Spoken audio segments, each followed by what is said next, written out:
In October 2009, TASER International lowered the preferred target area by about 5 inches for shots to the front of the body. The preferred target zones can be seen highlighted in blue in this graphic. There are 3 primary reasons for this. First, consistent targeting for all TASER electronic control devices, or ECDs, including the XREP 12-gauge projectile, thus avoiding blunt trauma injuries to the chest as a standard for impact munitions, and further reducing the risk of injury from probe strikes to the head, face, neck, and female breasts. Second, minimizing the controversy of whether ECDs do or do not affect the human heart. And third, ECD discharges to the chest area, particularly at close range, are frequently ineffective because of the lack of major muscle groups in the chest area. ECD discharges to the front of the body tend to be more effective when one probe is above the waist and one is below the waist. So as you can see, the preferred target zones have less to do with safety and more to do with effective risk management for law enforcement agencies. As you know, arrest scenarios often involve individuals who are in a medical crisis and are at a heightened risk of serious injury or death, regardless of actions taken by law enforcement. Also, sudden cardiac arrest is a leading cause of death in the United States and often occurs in physically stressful circumstances, such as an arrest scenario. Should sudden cardiac arrest occur in an arrest situation involving a TASER ECD discharge to the chest area, plaintiff's attorneys will likely try to allege that the ECD played a role in the death. The available research indicates that the risk of a TASER ECD causing ventricular fibrillation, or VF, in humans is extremely low. However, it is not possible to perform laboratory testing on the types of individuals who police deal with every day, such as persons who have taken unknown combinations of various drugs, who may also have pre-existing medical conditions such as those related to decades of toxic drug abuse.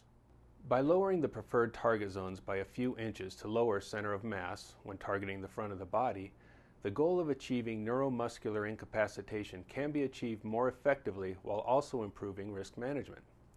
Additionally, it lessens the risk of shot placement into areas that are undesirable, such as the face, head, neck, and female breasts.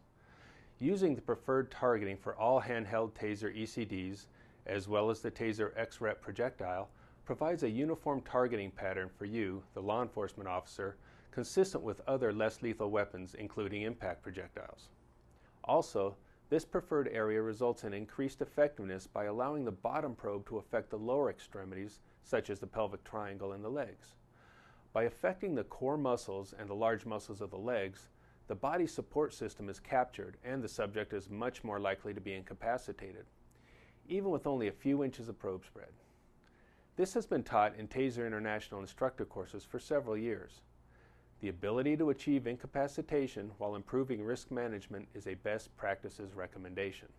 Remember, the backside of the body has always been considered the more effective target because of the large muscle groups of the back and legs. Also, there are fewer instances of clothing disconnects from shots to the rear because clothing tends to fit a little more tightly in this area.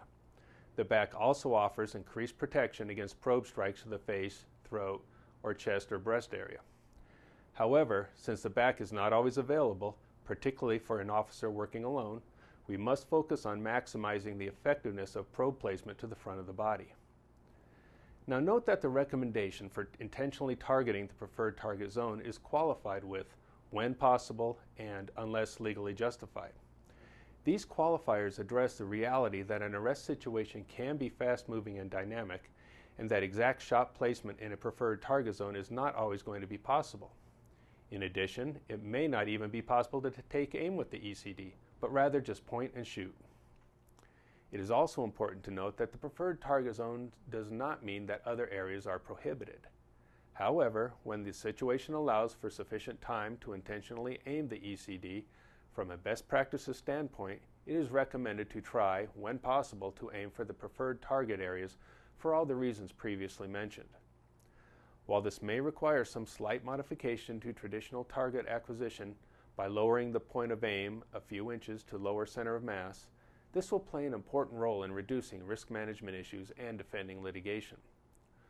Law enforcement officers are required to make split-second judgments in circumstances that are fast-moving, tense, uncertain, and fluid, and the law recognizes that the amount of force necessary may vary from one particular situation to another. TASER International's targeting recommendations do not alter an officer's ability to assess and determine the most effective use of the TASER ECD. The recommendations simply provide guidance on physical factors that an officer may consider when deploying a TASER ECD, much like consideration for pregnant women, persons in water, or persons on a high ledge. TASER International will continue to provide legal support for law enforcement in litigation arising after the use of a TASER ECD, regardless of whether or not the probe struck the preferred target zones. The preferred target zone recommendation was carefully written to protect officers from litigation, not to expose them to more liability than they already experience. There are several documents related to the preferred target zones, as well as the original training bulletin, on the training resource page of the TASER International website at taser.com.